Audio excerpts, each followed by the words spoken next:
وہ اپنے والد کی قبر پر بیٹھا کچھ پڑھ رہا تھا۔ دور سے یوں ہی لگ رہا تھا، لیکن شاید وہ اپنے والد سے مذاکرات کر رہا تھا ان کے پاس جانے کے لیے۔ بسم اللہ الرحمن الرحیم۔ السلام علیکم روشن سچ کے پیارے ویورز، میں ہوں سیمی چودھری اور یہ واقعہ ہے محمد عدنان کا، جو 9ویں جماعت کا طالب علم تھا اور اس نے خودکشی کر لی۔ اتنی کم عمری میں خودکشی کرنے کی کیا وجہ ہے، یہ آپ کو ویڈیو میں آگے چل کر پتہ چلے گا، لیکن وجہ بڑی ہی پریشان کن ہے۔ یاد رہے کہ محمد عدنان کی پھندے سے لٹکی لاش 14 مارچ کو ملی تھی، جبکہ پولیس اور اہلیان علاقہ نے ملزمان کو 25 مارچ کو شناخت کر کے قانون کے حوالے کر دیا تھا۔ محمد عدنان کے چچا محمد اسحاق نے بتایا کہ 14 مارچ کی شام کو جب عدنان کا پتہ نہیں چل رہا تھا تو ہم سب لوگ بہت پریشان ہوئے اور پورے علاقے میں تلاش شروع کر دی۔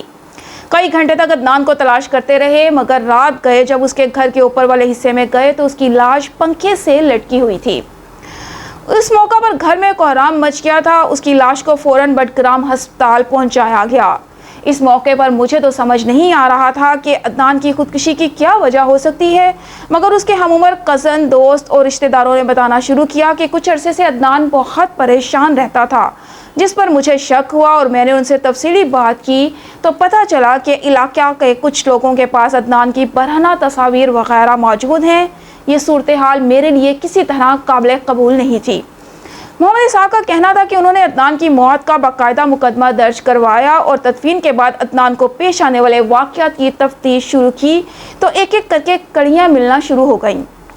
پتہ چلا کہ گرفتار ملزمان نے عدنان کی تصاویر لینے کے بعد کچھ اور لوگوں کو بھی بھیجی تھیں۔ جن لوگوں کو وہ تصاویر بھیجی گئی تھیں انہوں نے بھی عدنان کو بلیک میل کرنا شروع کر دیا تھا۔ بے عزتی، خوف، ڈر، شرم کی بنا پر شاید عدنان کے پاس خودکشی کے علاوہ کوئی اور راستہ باقی نہیں بچا تھا۔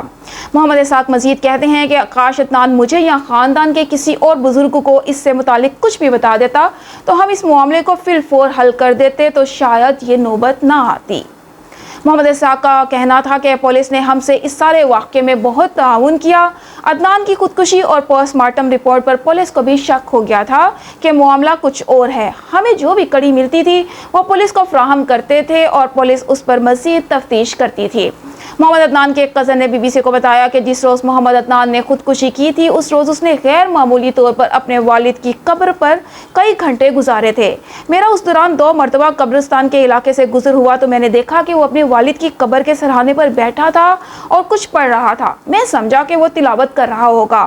دوسری مرتبہ بھی جب اسی طرح دیکھا تو اس سے پوچھا کہ کیا بات ہے، تو عدنان کا کہنا تھا کچھ نہیں، بس ویسے ہی بیٹھا ہوں، گھر جاتا ہوں۔ رات کو پتہ چلا کہ خودکشی کر لی ہے۔ شاید والد کی قبر پر بیٹھ کر اس نے خود پر گزرنے والے حالات بیان کیے ہوں۔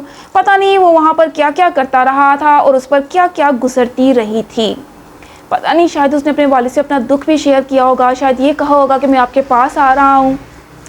اس معصوم سے بچے کی اس وقت کیا حالت ہوگی یہ آپ اچھی طرح سمجھ سکتے ہیں۔ محمد عدنان کے خاندان، علاقے کے لوگوں اور پولیس پر واضح ہو چکا تھا کہ عدنان کی خودکشی کی وجوہات کیا ہیں۔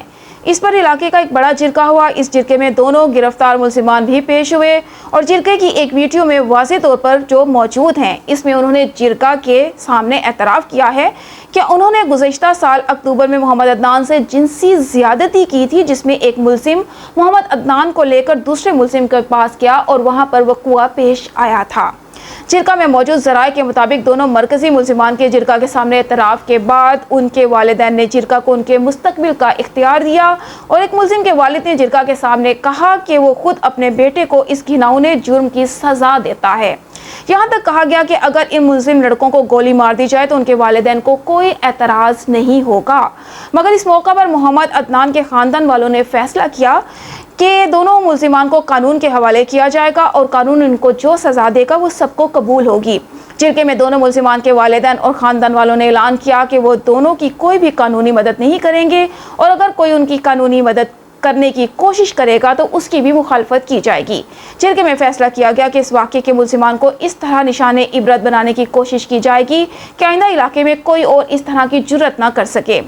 بٹگرام ضلع کے پولیس آفیسر عبدالرؤف بیبر کیسرانی نے بتایا کہ محمد عدنان کی لاش جب ہسپتال لائی گئی تو اس وقت ہی سے محسوس ہو رہا تھا کہ معاملہ صرف خودکشی نہیں ہے بلکہ اس کے بیک گراؤنڈ میں کوئی اور خوفناک معاملہ بھی موجود ہے۔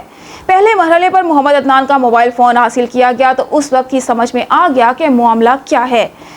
محمد عدنان کو گزشتہ سال اکتوبر میں جنسی زیادتی کا نشانہ بنایا گیا تھا۔ ان کا کہنا تھا کہ محمد عدنان کے موبائل فون عدنان کے خاندان اور علاقے کے لوگوں کی مدد سے ملزمان تک پہنچنے میں مدد ملی، اور جب دونوں ملزمان سے تفتیش کی اور ان کے موبائل فون قبضے میں لیے گئے تو اس میں سے عدنان کی برہنہ تصاویر بھی برآمد ہوئیں، اور یہ بھی پتہ چلا کہ انہوں نے کس کس کو یہ تصاویر بھیجی تھیں۔ پتہ چلا کہ انہوں نے موبائل ڈیٹا سے یہ بھی پتہ چلا کہ عدنان کو وہ کس طرح بلیک میل کر رہے تھے اور وہ کس صورتحال کا سامنا کر رہا تھا۔ عبدالرؤف بیبر کیسرانی کے مطابق اس وقت ایک ملزم جوڈیشل ریمانڈ پر جیل بھیج دیا گیا ہے۔ اس ملزم نے جوڈیشنل مجسٹریٹ کی عدالت میں بھی اقرار جرم کیا ہے، جبکہ دوسرا ملزم اس وقت پولیس کی حراست میں ہے، جس کو جلد ہی عدالت میں پیش کر دیا جائے گا۔ ان کا کہنا تھا کہ ملزمان کے خلاف قتل، بلیک میلنگ اور زنا بالجبر کے تحت مقدمات درج کیے گئے ہیں۔ بچوں کے خلاف جنسی زیادتی پر کام کرنے والے ادارے ساحل کے مطابق پاکستان میں ہر سال بچوں سے زیادتی کے واقعات میں اضافہ ہو رہا ہے۔ سال 2017 کی رپورٹ کے مطابق ہر سال واقعات کسی نہ کسی طرح رپورٹ ہوئے ہیں، جبکہ سال 2018 کے پہلے 6 ماہ میں یہ تعداد بڑھ کر 12 ہو چکی تھی۔ واضح رہے کہ یہ وہ تعداد ہے جو کہ رپورٹ ہوئے ہیں۔ جی ہاں ناظرین، یہ وہ واقعات ہیں جو رپورٹ ہوئے، اور جو رپورٹ نہیں ہوئے ان کی تعداد نہ جانے کتنی ہوگی۔ ساحل کے قانونی مشیر امتیاز سومرو ایڈوکیٹ نے بتایا کہ 2009 سے لے کر اب تک ساحل کے پاس تقریباً 240 ایسے مقدمات موجود ہیں جن پر وہ متاثرین کو قانونی مدد فراہم کر رہے ہیں، مگر ابھی تک صرف 65 مقدمات کے فیصلے ہو چکے ہیں۔ ان کے مطابق ایسے واقعات بڑھنے کی ذمہ داری کسی ایک پر نہیں بلکہ مختلف عوامل پر عائد ہوتی ہے، جس میں سب سے پہلے تو متاثرہ بچے کا خاندان طویل عدالتی سسٹم سے اکتا کر راہ فرار اختیار کرتا ہے۔ جی ہاں ناظرین، بالکل ایسا ہی ہے۔ جب قانونی جنگ بہت لمبی ہو جاتی ہے تو لوگوں کو راہ فرار اختیار کرنی ہی پڑتی ہے، اور بہت سے لوگ تو وکیلوں کی فیس بھی جو ہے وہ افورڈ نہیں کر سکتے، جس کی وجہ سے وہ پھر یہ مقدمے لڑتے نہیں ہیں، اور جو مجرم ہیں ان کو سمجھ لیں ایک انڈائریکٹ طریقے سے قانونی پشت پناہی حاصل ہو جاتی ہے، کیونکہ ان کو پتہ ہے کہ پاکستان کا قانون کچھ نہیں کرے گا اور وہ جو مرضی کرتے پھریں گے، ان کو کوئی روکنے والا نہیں ہے۔ اگر ہمارے عدالتی نظام کو بہتر کر دیا جائے تو میرے خیال میں کہ بہت سی اور چیزیں بھی بہتر ہو سکتی ہیں۔ پشاور میں انسانی حقوق کے ممتاز کارکن قمر نسیم نے بتایا کہ بچوں اور بچیوں سے زیادتی کے واقعات تو پہلے بھی ہوتے تھے، مگر اب تک جو موبائل سے ویڈیو اور تصاویر بنا کر بلیک میل کرنے کے واقعات میں انتہائی اضافہ ہو چکا ہے۔ خود تصور کریں، پہلے بچے کو زیادتی کا نشانہ بنانا اور پھر مستقل بلیک میل کرنے کے لیے تصاویر اور ویڈیو بنا لیں، اپنے دوستوں کو بھی بھیج دی اور یہ سب مل کر ان کو بلیک میل کریں۔ وہ کس دردناک عذاب کا سامنا کرتے ہوں گے یہ کوئی اور تصور بھی نہیں کر سکتا۔ جی ہاں ناظرین، یہ تصور صرف وہ بچہ ہی کر سکتا ہے جس پر یہ سب کچھ بیتا ہو، جو اکیلے ہی یہ سب کچھ برداشت کر رہا ہو، اور وہ بھی اتنی کم عمری میں۔ معاملے سے نمٹنے کے لیے حکومت، ریاستی اداروں اور معاشرے کو مل کر سوچنا ہوگا، اور میرے حساب سے سب سے پہلے والدین کو سوچنا ہوگا۔ والدین کو اپنے بچوں کی تعلیم و تربیت پر پوری توجہ دینی ہوگی، کیونکہ والدین اپنے بچوں پر نظر رکھیں گے، ان کی تربیت پر توجہ دیں گے ہی تو یہ معاشرے کا بگاڑ ختم ہو سکے گا۔ سب سے پہلے ذمہ داری یہ والدین پر عائد ہوتی ہے اور اس کے بعد معاشرے اور دیگر عوامل پر عائد ہوتی ہے۔